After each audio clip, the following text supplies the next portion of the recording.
আমি বাড়িতে বলে আসছি যে আবু জাহেলকে দেখবো তো ওরে শেষ করবো, না হয় আমি নিজে শেষ হয়ে যাব। সাহাবী রাবি আব্দুর রহমান ইবনে আউফ আশারায়ে মুবাশশারাদের মধ্যে একজন।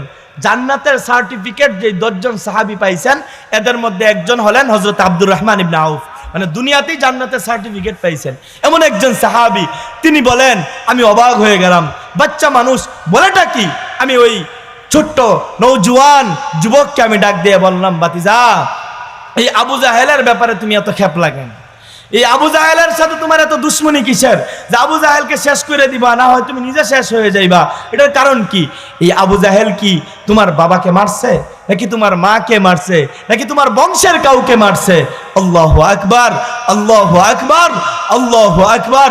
ওই নওজোয়ান যুবক যে উত্তর দিয়েছে, আজকে আমাদের যুব সমাজ মাদকে আসক্ত, আজকে আমাদের যুব সমাজ নারীতে আসক্ত, মেয়েদের সাথে রাতকে রাত চ্যাটিং করে।